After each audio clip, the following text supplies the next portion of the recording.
देखिएगा कि वो सिपाही कोई और नहीं बल्कि वर्दीधारी किसान था। वर्ड्स की जो डिफरेंस है ना, ये बड़ा गेम खेल जाते हैं। अब उनकी फांसी की तिथि में भी थोड़ा सा एक विवाद है, ये ध्यान से समझना।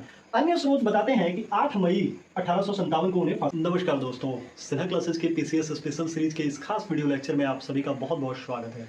दोस्तों, मैं इस वीडियो लेक्चर को खास इसलिए कह रहा हूँ कि मैं ये बात दावे से कह सकता हूँ कि केवल पीसीएस ही नहीं बल्कि अगर आप किसी अन्य भी कॉम्पिटेटिव एग्जाम की तैयारी कर रहे हैं जहाँ हिस्ट्री एक पार्ट है और खासकर इंडियन हिस्ट्री, तो निसंदेह ये वीडियो लेक्चर आपके लिए बेहद इंपॉर्टेंट होने वाला है।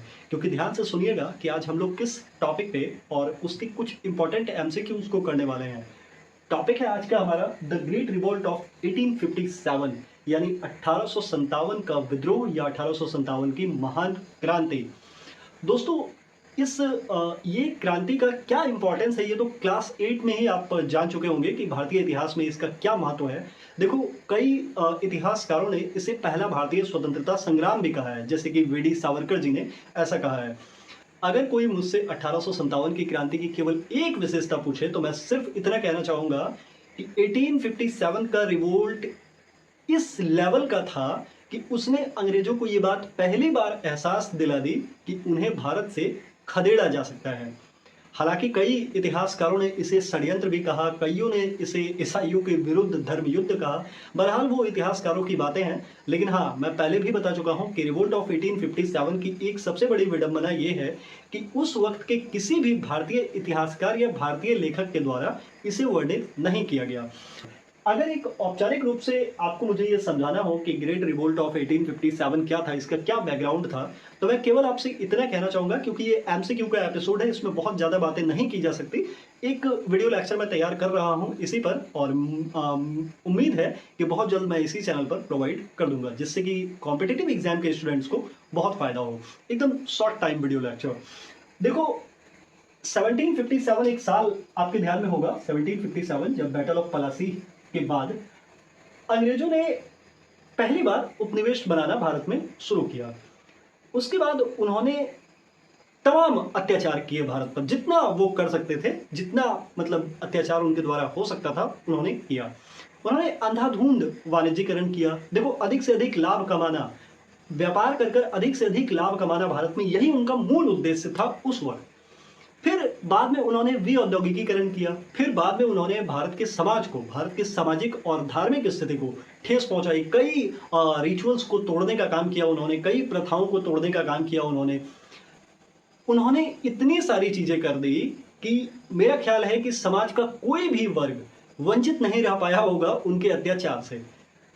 जिस भारतीय सेना ने, यानी भारत के जो सैनिक थे, जो अंग्रेजों का साथ दे रहे थे, उन्होंने उनका साथ भी नहीं दिया। उन्होंने हमेशा उनके साथ अत्याचार ही किया। कहते हैं, कुछ पुस्तकों में आपको उल्लेख मिलेगा कि सुअर कहकर उन्हें बुलाया जाता था। मतलब एक भारतीय अगर 30 साल भी नौकरी कर ले अंग्रेज सरकार के यहाँ, उस वक्त भले उसकी सत्यनिष्ठा, उसकी ईमानदारी किसी भी स्तर की हो, लेकिन उसका जो लेवल होता था, अंग्रेजों के जो सबसे छोटे लेवल के अधिकारी थे उनसे भी कम दर्जा उन्हें मिलता था। और एक बात ध्यान में रखिएगा, 1857 के रिवोल्ट को जब भी पढ़िएगा तो इनमें जिन सिपाहियों की चर्चा की जाती है, जिन सिपाहीज की चर्चा की जाती है, ये ध्यान रखिएगा कि वो सिपाही कोई और नहीं बल्कि वर्दीधारी किसान था। आप उसे किसान समझो जिसके शरीर पर वर्दी डाल दिया गया था। यानी अगर सिपाहियों के साथ अत्याचार होता था तो कहीं ना कहीं इमोशनली वो किसानों से कनेक्टेड था। अगर किसानों के साथ अत्याचार होता था तो वो कहीं ना कहीं सैनिकों से कनेक्टेड था। तो अंग्रेजों ने इतने अत्याचार किए कि उसका पूरा भरकर जो परिणाम सामने आया वो था रिवोल्ट ऑफ 1857। भले ही जब आप इस आंदोलन को पढ़ोगे तो आपको यह महसूस होगा कि इसकी शुरुआत एक सिपाही विद्रोह के रूप में हुई थी, सिपाही म्यूटेनी के रूप में, लेकिन वास्तव में ये एक ऐसा वक्त भी आया जब एक बहुत बड़ा जन आंदोलन बन गया। मैं ये उम्मीद कर चल रहा हूं कि आपने द ग्रेट रिवोल्ट ऑफ 1857 को पढ़ लिया है। अब हम लोग केवल उसके इंपॉर्टेंट एमसीक्यूज को करेंगे ताकि किसी कॉम्पिटिटिव एग्जाम में हमसे किसी भी तरह की कोई गलती ना हो। इसके इमीडिएट कॉज के बारे में आपने पढ़ाई होगा, अभी उसकी चर्चा होगी। देखो, इस श्रृंखला में जो मेरा पहला सवाल है वो ये है कि इस क्रांति की शुरुआत कहां से हुई थी। ध्यान रखना कि यह सवाल यूपीपीएससी में साल 1990 और 1994 में पूछा जा चुका है। सवाल के ऑप्शंस हैं मेरठ, कानपुर, अवध और दिल्ली। दिल्ली से तो इसकी शुरुआत हुई नहीं थी, ये ध्यान रखना, क्योंकि हुआ यह था कि जो विद्रोही थे वह विद्रोह शुरू करने के अगले ही दिन दिल्ली कूच कर गए थे। और जब दिल्ली कूच कर गए थे तो ये ध्यान रखना है कि दिल्ली में उन्होंने विद्रोह का सबसे बड़ा नेता किसको बनाया? विद्रोह का सबसे बड़ा नेता बनाया मुगल बादशाह बहादुर शाह जफर को, ये ध्यान रखना है।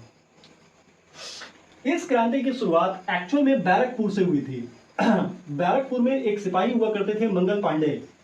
अभी अगले क्वेश्चन में उनका जिक्र होगा, मैं बताऊंगा। तो मंगल पांडे जो थे, उन्होंने जो एनफील्ड राइफल लॉन्च हुई थी उसको उपयोग करने से मना कर दिया था। उसको उपयोग करने से इसलिए कर दिया था क्योंकि कहा जाता था कि उसका कारतूस, जिसको कि मुंह से छिलकर हटाना पड़ता था उसके ऊपरी हिस्से को, वो गाय और सूअर की चर्बी से मिलकर बना है। और ये अफवाह फैला दिया गया था कि वो जानबूझकर अंग्रेजों ने ऐसा किया है जिससे कि हिंदू और मुस्लिम के धार्मिक आस्था को चोट पहुंचे। तो मंगल पांडे ने ऐसा करने से मना कर दिया और अपने सीनियर्स की हत्या कर दी, ये ध्यान रखिएगा। फिर इस आंदोलन की शुरुआत हुई। तो इस आंदोलन की शुरुआत हुई थी मेरठ से, ये ध्यान रखना है। एग्जाम में मिस्टेक, एक एग्जाम में केवल एक भूल आपको सिलेक्शन से बाहर कर सकता है, ये ध्यान रखिएगा। तो इस क्रांति की शुरुआत हुई थी मेरठ से। इस लड़ी में मेरा दूसरा सवाल है कि इस क्रांति का पहला शहीद किसे माना जाता है? देखो, इस क्रांति का पहला शहीद, और ये भी किसी स्टेट पीसीएस का पूछा गया सवाल है, हालांकि मैंने यहाँ पर लिखा नहीं है, मैंने केवल एक एग्जाम्पल के लिए लिखा था। देखो, इस क्रांति का पहला शहीद मंगल पांडे को माना जाता है, क्योंकि जैसे ही उन्होंने अपने सीनियर्स की हत्या की तो फिर उन्हें फांसी दे दी गई। अब उनकी फांसी की तिथि में भी थोड़ा सा एक विवाद है, ये ध्यान से समझना। अन्य स्रोत बताते हैं कि 8 मई 1857 को उन्हें फांसी हुई थी। ये सबसे अधिक ध्यान देने वाली बात है अगर आप कॉम्पिटिटिव एग्जाम की तैयारी कर रहे हैं तो। 8 मई 1857 को मंगल पांडे को फांसी दी गई थी, ये अन्य स्रोत बताते हैं। लेकिन जब आप एनसीईआरटी पढ़ोगे तो उसमें आप पाओगे कि 29 मार्च यानी 29 मार्च 1857 को मंगल पांडे को फांसी दे दी गई थी। तो ये पॉइंट भी आप नोट कर लेना, ये एनसीईआरटी और वो अन्य स्रोत बताते हैं, ठीक है। तीसरा एक बड़ा सवाल है कि कानपुर में विद्रोह का नेतृत्व किसने किया था? अच्छा, ये ध्यान रखने वाली सवाल है कि कानपुर जगह को ध्यान रखना है। कई बार क्या होता है कि मिलान वाले क्वेश्चन आते हैं, एक तरफ स्थान का नाम दिया होता है, दूसरी तरफ विद्रोह के नेतृत्वकर्ता का नाम दिया होता है, एक और ऑप्शन होता है कहीं कहीं पर जब सवाल को और कठिन बनाना होता है तो पूछा जाता है कि बताओ कि उस जगह पर किस ब्रिटिश दमनकर्ता ने उस आंदोलन को 1857 की क्रांति को दबाने का काम किया था। बहरहाल, तो इसके ऑप्शन है नाना साहेब, हजरत महल और अमर सिंह। देखो, अमर सिंह हो नहीं सकता, इनका संबंध बिहार से है। हजरत महल ने लखनऊ में, ये ध्यान रखना है कि लखनऊ में विद्रोह का नेतृत्व किया था, तो ये भी नहीं हो सकता। इस सवाल का सही उत्तर है नाना साहेब। नाना साहेब ने कानपुर में विद्रोह का नेतृत्व किया था। अच्छा, जब रिवोल्ट ऑफ 1857 आप पढ़ोगे तो उसमें आप पाओगे कि नाना साहब को उन्होंने वो पेंशन देने के लिए भी मना कर दिया था। जो पेंशन अंग्रेजों की तरफ से दी जाती थी, नाना साहब को वो मना कर दिया गया था। फिर आप पढ़ोगे कि नाना साहब ग्वालियर से चले गए थे, इस तरह की बातें पढ़ोगे तो। और इनके बारे में एक और तथ्य है कि नाना साहब जब विद्रोह को दबाया जा रहा था, तो जब नाना साहब ने स्थिति को ठीक नहीं देखा तो वो नेपाल की तरफ चले गए और फिर उनका कभी पता नहीं चला। नाना साहब और हजरत महल, इन दोनों के बारे में ये ध्यान रखना है कि विद्रोह के बाद ये दोनों नेपाल चले गए थे और फिर वहां से इनका कुछ पता नहीं चल पाया। इस लड़ी का चौथा सवाल जो बेहद इंपॉर्टेंट है, क्योंकि ये सवाल बीपीएससी में साल 2015 में पूछा जा चुका है। सवाल है, इस क्रांति के समय अंग्रेजों का गवर्नर जनरल कौन था? ये बेहद इंपॉर्टेंट सवाल है, ये ध्यान रखना है कि 1857 के दौरान भारत में अंग्रेजों का गवर्नर जनरल कौन था। देखो, भारत में 1857 के दौरान जो अंग्रेजों का गवर्नर जनरल था वो था कैनिंग। और अगर मेरा ध्यान सही है तो कैनिंग ने ही इलाहाबाद में, ये ध्यान रखना है कि कैनिंग ने ही इलाहाबाद में, जिसको आज प्रयागराज के नाम से जाना जाता है, वहां पर सैन्य मुख्यालय बनाया था अपना विद्रोह को दबाने के लिए, लॉर्ड कैनिंग ने ही।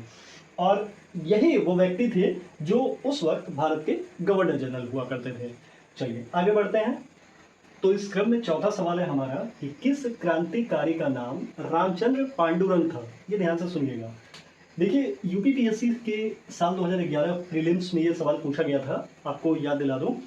देखो, नाना साहब का वास्तविक नाम रामचंद्र पांडुरंग नहीं था और कुंवर सिंह का नाम भी पांडुरंग या रामचंद्र पांडुरंग नहीं था। मैं आपको बता दूं कि इस सवाल का सही जवाब है तात्या टोपे। नोट डाउन कर लो, तात्या टोपे का real original name Ramchandra Pandurang था। और इनसे जुड़ा एक और तथ्य है जो आपको याद रखना चाहिए कि कहते हैं, इस बात के प्रमाण हैं कि तात्या टोपे से अंग्रेज बहुत डरा करते थे और तात्या टोपे को पकड़ा भी उस वक्त गया था जब उन्हीं के किसी मित्र ने धोखे से उन्हें पकड़वा दिया और फिर उन्हें मार दिया गया।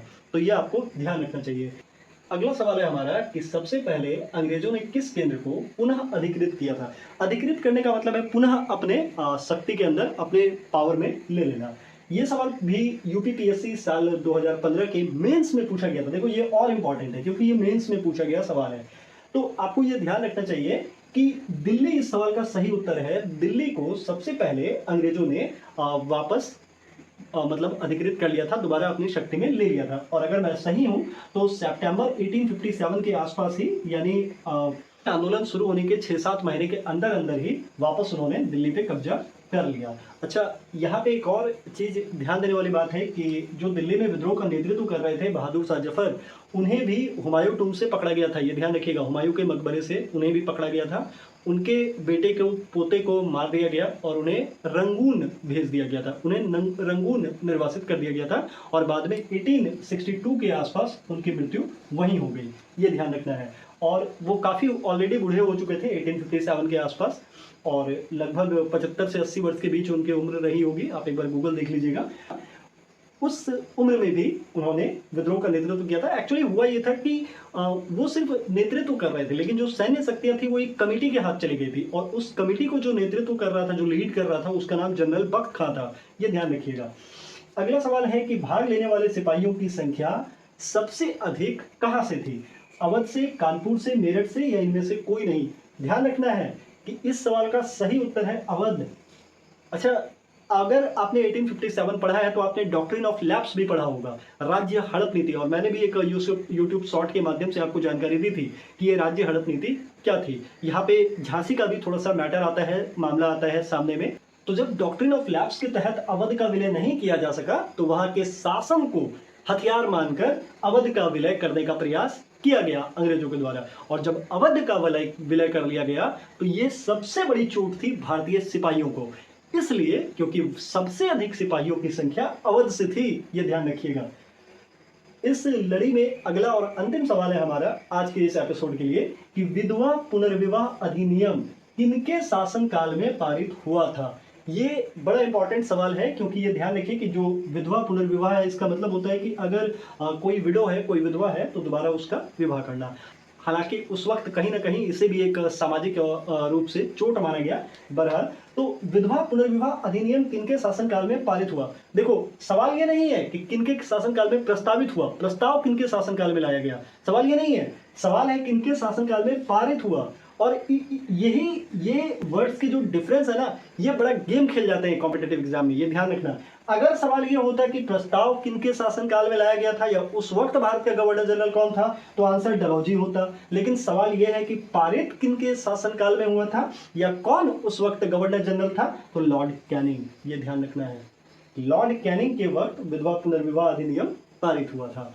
देखो, इसके अगले भाग में हम फिर मिलेंगे, लेकिन जाते जाते आपको इतना बता दूं कि द ग्रेट रिवोल्ट ऑफ 1857 के प्रभाव को आप ऐसे समझ लो कि इसके ठीक बाद the government of India act 1858 लाया गया, जिसके तहत की कंपनी के वर्चस्व को लगभग समाप्त कर दिया गया।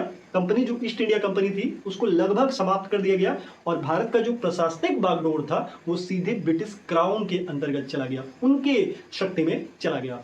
तो निसंदेह 1857 का जो ये रिवोल्ट है ये बहुत इंपॉर्टेंट है इंडियन हिस्ट्री को भी समझने के लिए, अंग्रेजों के जुल्म को भी समझने के लिए और कॉम्पिटिटिव एग्जाम में अधिक से अधिक मार्क्स लाने के लिए भी।